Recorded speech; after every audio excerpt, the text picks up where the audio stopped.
Alrighty, guys, we're back. We've got another week of League of Inches. We've had a few weeks off to enjoy some downtime, enjoy being out of the bubble, being out of the Zoom bubble, I guess, and enjoy some family time and getting out and about on the beach and watching a bit of State of Origin, which was weird to say at this time of year. But look, it's been one of those years where not always the norm has been the case. It is actually the norm is the one that's on the outer. So it's been good to watch a bit of footy still at this time of year with cricket about to come in.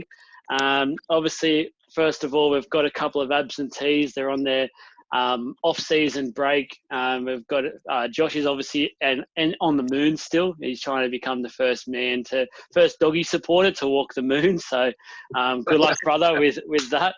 And Dane's off trying to sell something to the Netherlands, and he needs some space away to do that as well. So good luck, brother. And heard he's actually recovering from a grade 3 torn fingernail from the weekend. We had a touch tournament. So he'll be recovered from that hopefully in the next few weeks and be back on board. But also welcome a new face in Jason. Just quickly, Jason, good to have you on board. Sid talks highly of you. Just quickly let the viewers know, who do you support? Because I don't even know that myself yet. I'm a doggies supporter. Have been for a while. I grew up in the area, so didn't originally start out following them. Like when I was young, when I first came to Australia, it was mainly players that I supported, and the first player I really took a liking to was Andrew Eddinghausen, so I followed the Sharks to begin with. Okay, and then you jump ship. And I jumped ship. Yeah, once I started playing the senior reps for the Dogs, then I sort of started following them. So pretty much from when I was 15. No, that's fair enough then. Well, good to have you on board, even though you are another Doggies fan. I don't know what you're doing here, Sid, but you're playing with fire here. You brought two of them in. So, but first, look, Sid hasn't said anything yet, but we'll get him on this one. So, quick hats off. And obviously, it goes out. So, this is an Origin review video, and it goes to Munster. And he was single-handedly won Queensland the series for mine.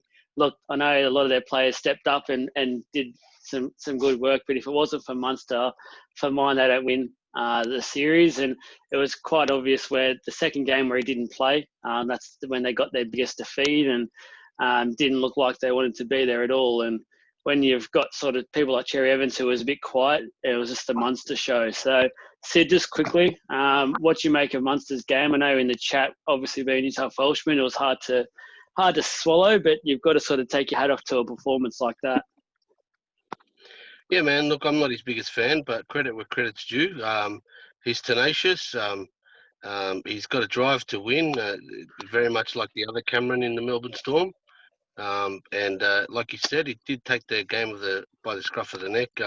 He's pretty much their only game breaker. I don't care what anyone says. I mean, Cherry Evans, he's not that great. Well, let's say this year wasn't that great. But yeah, Munster was the main man. You said single-handedly. I'm going to say single-leggedly as well. He continues to just step off the left every time, and you know he looks one-dimensional, but stopping him is another thing. Left step, left palm every time, and they just can't stop him. You know, a bit like Greg Inglis in his prime. He's just I hate to say it, but he's just a winner. You know, credit where credit's due.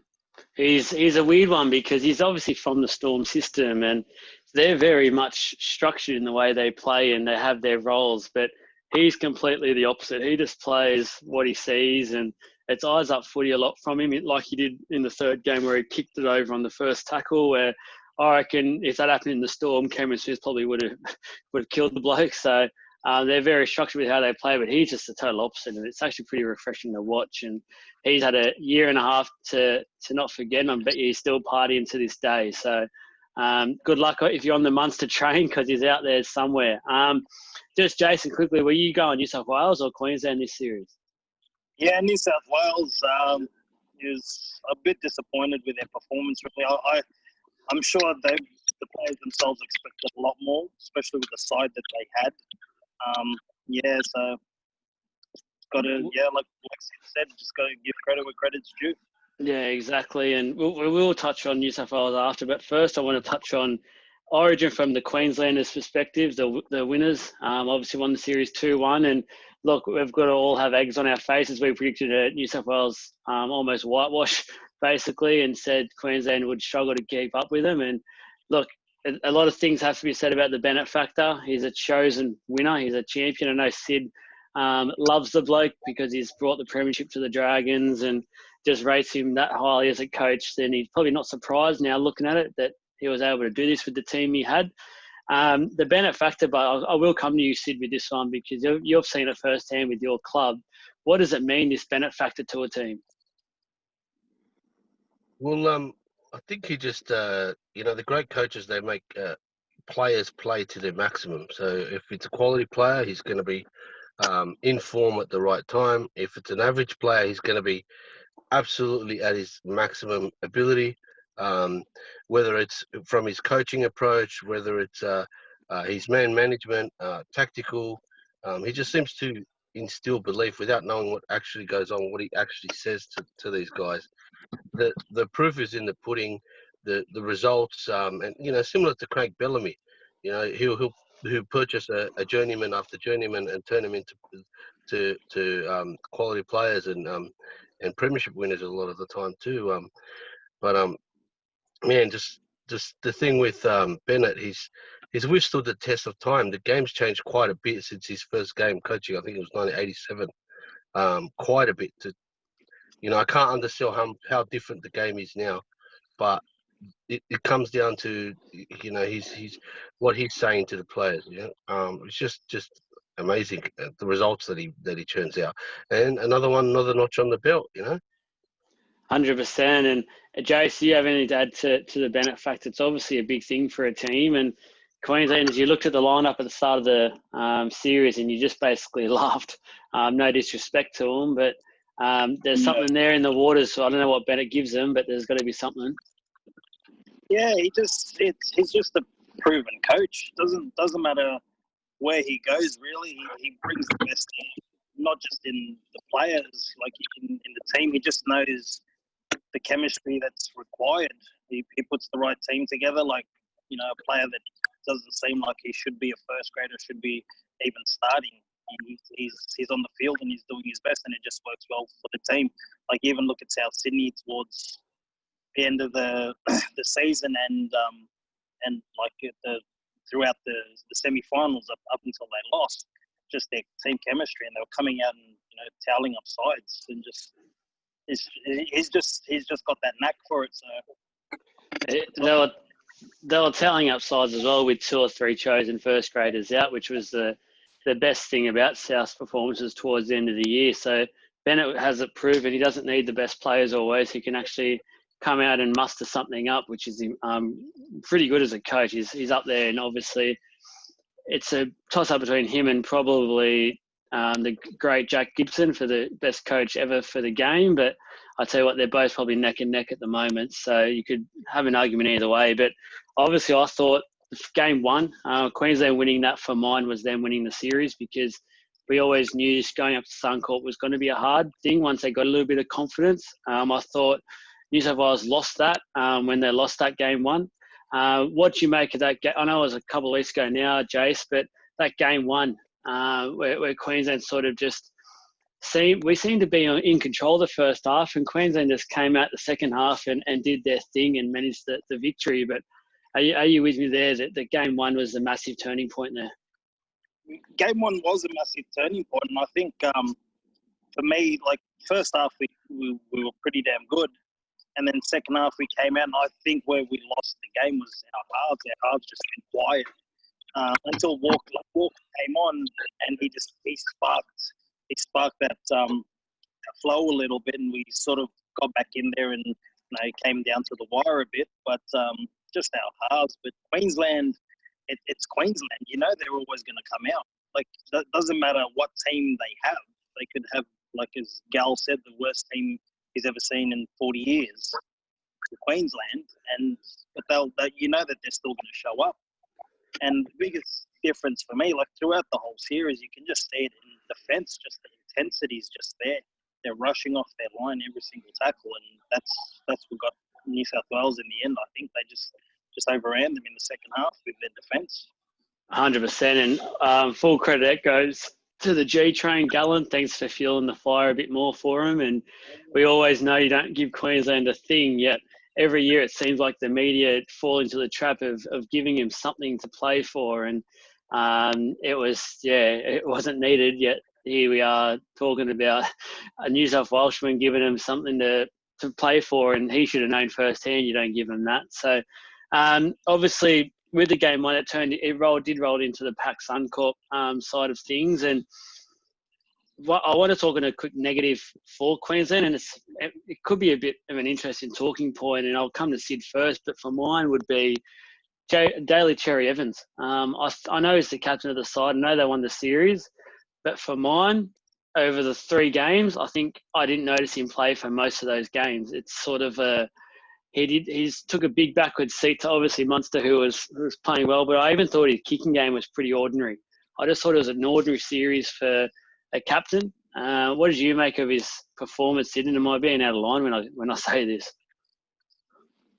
Man, a player of his pay packet, not too long ago, he was the highest paid player in the league. I think he's still in the top 2 or 3 now. He's on ridiculous dollars at Manly.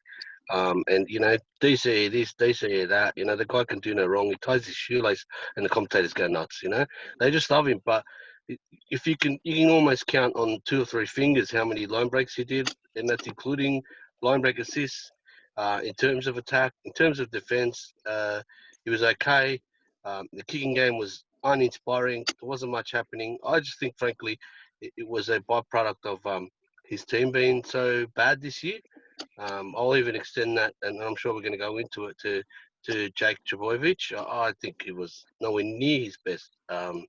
And he just was just a passenger out there. He did hardly anything apart from the occasional decent tackle, and they replayed it 15 times because they had nothing. There was no highlights.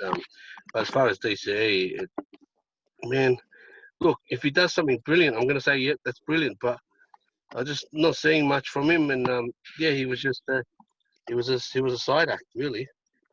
I think obviously now I'll switch over, and I just want to quickly touch on this and finish with the Queensland view with a positive. Obviously they've won the series, but I want to go to probably the best debut I've seen in about a good 5 to 6, 7 years, probably even more, was Harry Grant's off the bench. And I thought, for mine, I didn't think Jake Friend showed much for the whole Origin series. And look, people are giving Bennett credit for saying great work picking him in the 3rd game. I thought he should have had a start from game 1. That's how highly I've rated Grant this season. I thought he's probably missed a boat there. But Sid, I know you've been going on about this kid. You think he is an absolute freak. And what did you make of it? What did you make of the debut, the performance? It was obviously 5-star. What do you have to add on it, though? Mate, he was just he was so good. He has a rare mix of all the top hookers of the last 20 or 30 years. This is how highly I rate this guy. He's diagonal running. He's diagonal passing. So he's passing when he feeds his forwards. When he feeds his forwards, and they're coming on the angle, they're a little bit harder to hit head on, which causes quicker play the balls and all that sort of thing. The way he runs and holds the ball is the same way he holds the ball when he's going to pass. So when he runs, it always looks like he's going to pass. So they don't know if he's going to pass or not. He has a subtle turn of pace as well, a little bit of speed about him, and he has an instinct. He doesn't have to look at the gap when he's going to go through it. That's why you saw a number of line breaks from him. Mate, I can't say enough good things. He reminds me of actually.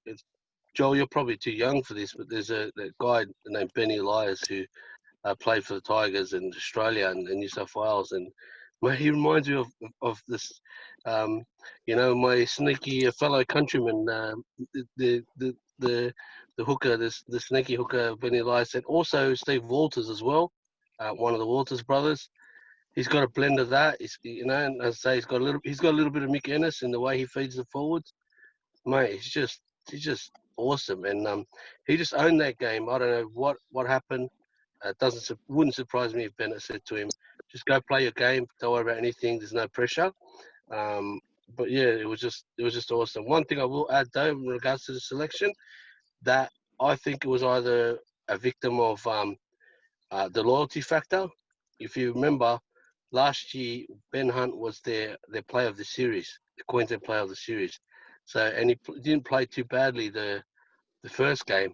The second game, he was defending on the edges, and like most halves, they get owned out there, and he got exposed, and that's why he lost his position to Harry Grant, you know. So that's how that went down. But I'm sure they won't mind that they didn't put him in too early because they won the series anyways. There you go. Let's just put that little bit of sugar on top. Move to the New South Wales side, and obviously disappointing series. A series where you looked at the teams on paper and it was going to be an onslaught. It was going to be a basically 3-0, 30-0 victories each time, and something didn't go right. And let's try and work it out over the next few minutes and try and see where it did go wrong. And obviously one of the first things I want to talk about is selections. There seemed to be a few mix-ups. We started with a halves pair and Kiri got dropped, went over to Walker, had a very good game too, but possibly, and Sid's gone. We've got him back. Sid's a bit drunk on the solo he's having, so there's a bit of vodka in that. Maybe. The selections, though, look, Sid did mention, oh, there we go, some doggies. Sid mentioned that Jake Debojevic wasn't great. He was an incumbent. I think the bench, we often got the bench wrong, and I think then possibly a couple of starting positions. Jace, looking obviously back on the teams, which is always an easier thing to do. What selections were you a bit surprised by or wanted to change? I think you're right with the bench. We could have gone a bit better with the bench. And like when to begin with, like I remember a post that Sid commented on Facebook about, you know, having the fullback of the year and the 5/8 of the year both playing centre. I didn't understand how, you know, how Jack Whiten couldn't even get a 5/8 spot, and we had Stephen Crichton there. I understand he was a rookie as well, but eventually you're gonna have to blood him. There's no two ways about it. You can't just say, oh, he's a rookie, we can't put him in. If he doesn't get a match under his belt, he's always going to be a rookie, and he finally plays his first game. I think he should have had a crack at centre, and I think Whiten should have been at least considered for 5/8. But I think Fittler just tried to stick with the formula that won him the series last year. It's a bit of a shame with Tommy Turbo, you know, with his injuries and that, but and Katoni Staggs as well. If Staggs was fit, I think it would have been a different story. And also if Cameron Murray managed to stay injury free, that guy, he's an absolute freak as well. I think what killed us as well is quick play the balls. We just weren't getting any, and Cookie couldn't just do what he did best. Yeah. I think we needed a running 5/8. I think Cleary was the game manager. I'm going to touch on Cleary in a couple of minutes. So, but just on the selections, Sid, you have anything to add to what Jason said, or are you basically agreeing with everything? Yeah, I agree, but I will add. I mean, further to what I was saying earlier. So you had Cherry Evans was there because he's him, and Queensland have no depth. And Trbojevic was there because of the loyalty thing, as was Ben Hunt for Queensland this season. And New South Wales, you had the like you know, Jason already touched on the ridiculous decision of putting players out of position. So you had guys out of form and out of position. I think Kiri didn't have his best year. He's a gun player. We know what he's capable of. You know, we've spoken about him at length. We even had a segment dedicated to how he can isolate defenders and get around them. We definitely liked the guy as a player, but he didn't have his best year. They've won the comp 2 years in a row. They looked a little bit burnt out, the Roosters, that is. He had his head knock issues, and I just don't think he was the right pick. And like Jason said, they went with loyalty. I'll go even further and say that Brad Fittler went with the safe option. And it bit him in the ass. Game 1, we also played the safe option. We're up 10-0, and they treated it like an NRL game. They tried to kick it and walk to the scrum, kick it. It's Origin. You can't do that. And Queensland, pipped them in game one because of that. So there was a number of things. So and as far as selections, there was a couple of others that I don't think should have been there. I don't think Tyson Frizzell had his best year. I'm a Dragons fan. He's one of my favourite players. He's an edge back row, tackle breaker, my kind of player. But it just hasn't had his best year. I think his mind was on trying to stay healthy for Newcastle, try and play under a decent coach and trying to win a comp before he retires. And Boy Cordner had too many hits to the head. Joel, you're laughing. Why? You just love to you can't go a video without doing a little stab to McGregor. Your Dragons mates must watch this and just cheer every time. And there must be a drinking game going. Every time you have a little dig at McGregor, it's a shot. And they're going to be blind. So shout out to all you guys playing the drinking game at home. Please drink responsibly. So it was good bloke. So just give him an extension. Yeah, give him $250,000. No worries. Yeah, give him $500,000. Give him $750. No one's bidding for him, but we'll just raise it anyways. Just quickly on Kiri, I'm going to mention this in a video during the off season, but I actually think he should be moving to halfback for mine. I think he's turning into a halfback, more of that organising role.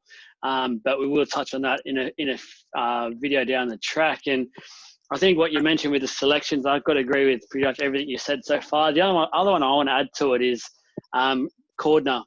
Look, obviously they lost him with the head knock, but going into the series, he had question marks on his head knocks, and it was always a risk bringing him in, even though he was the captain. Origin's a tough arena. You're going to get head knocks galore because of just how it's played, and you could argue his knock wasn't that hard. It was a build-up of what he's had in the whole season to date. And I thought Angus Crichton actually played his best Origin series to date. I thought Crichton was massive, and I haven't been personally a Crichton fan, but he actually really made me open my eyes on this series and just show he's actually a very good player. And I think if the rumours are correct, the Roosters are trying to offload him, a team would be very lucky to get him on board because the guy can play when he's used properly, which is a full 80-minute performance and running those lines. But quick question, Jason, it's basically, is New South Wales guilty of taking Queensland too lightly this series? Because for mine, I thought that we came out the second half of the first game, and I think that was the biggest reason. We sort of took them a bit lightly, going, all right, boys, we've got this sort of game in the bag now, and let's just get home to ANZ and we can lift the trophy up. Yeah, see, I 100% agree with that. They did take them a bit lightly. I think they took them lightly from the get-go, and going into halftime, up what was it, 10? I think it was 10-0 or something, wasn't it? Yeah, 10-0. Sorry, 10-0 at halftime. And I think they came out in the second half, and like Sid said, they just tried to, kick the ball, just put them down in the corner, and they sort of just put into, cruise mode and just try to, work their way, just defend the 10-0 lead instead of putting their foot on their throat and just strangling them out of the game the way you should in an Origin. Really, it's Origin. You'll be very lucky to stay scoreless. I can't even remember the last game that they managed to keep them scoreless. Either team, really. But they took them far too lightly. They've should have gone to the jugular from the get-go, all three games, and I think they just sat back on their heels a bit in the second half of that first game, and that's what lost the whole series for them, I think.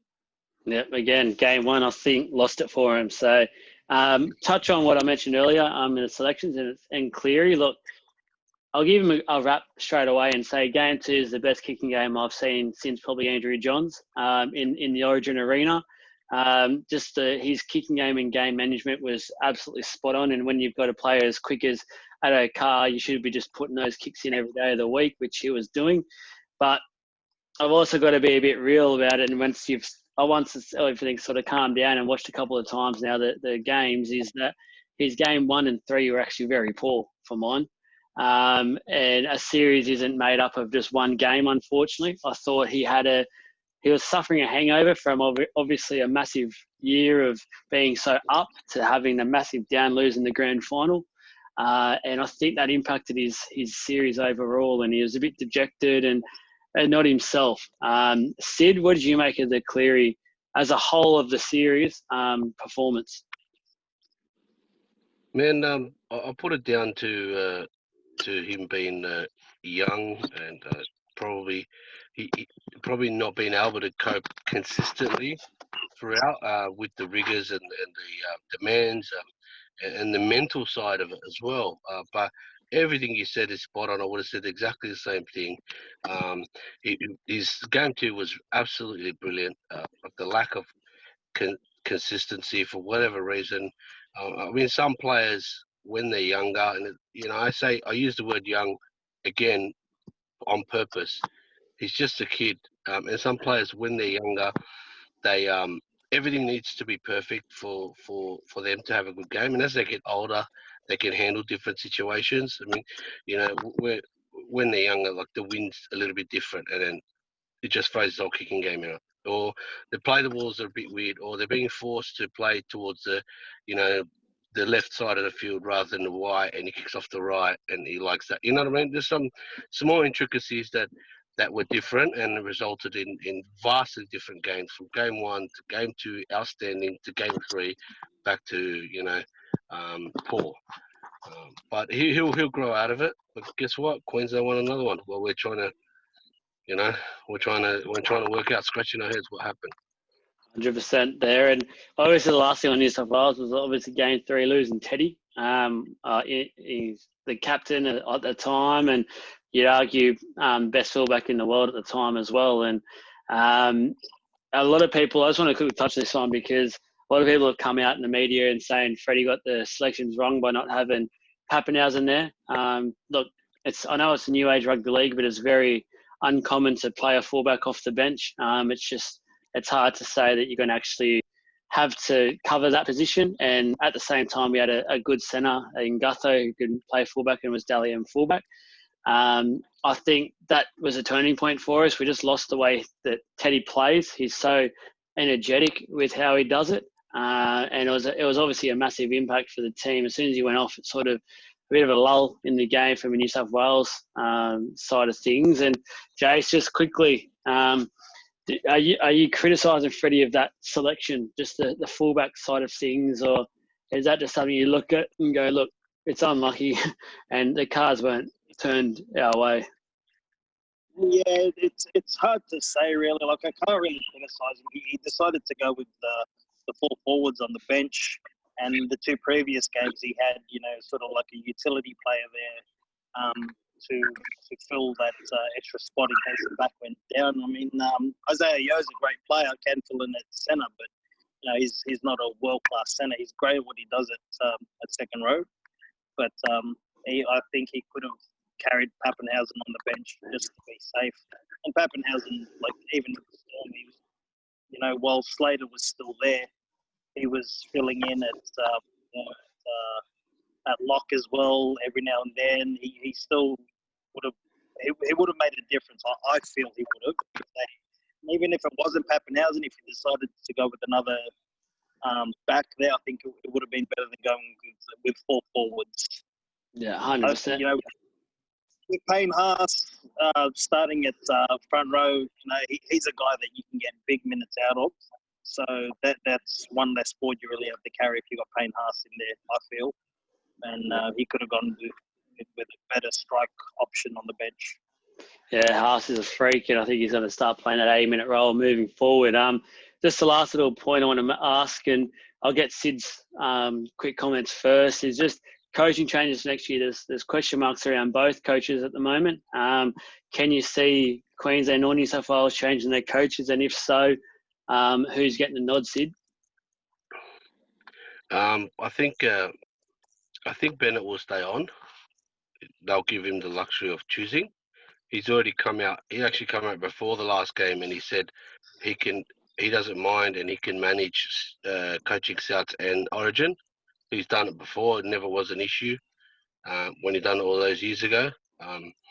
Now, then all of a sudden, one time they said, okay, we want a coach that's going to be full-time Origin, for whatever reason. But so he thinks he could juggle it. As far as Fittler, I think they might give him another year, but he is on thin ice, very thin ice. He got found out this game. You're talking about one of the greatest coaches of all time versus relatively new coach. Not much in terms of achievements. He's a good talker, good for a laugh. I don't know how tactical he is or how motivational he is, or, is he a bit of both? But he's definitely on thin ice. I don't know if they'll get rid of him, but man, it's tough. It's tough.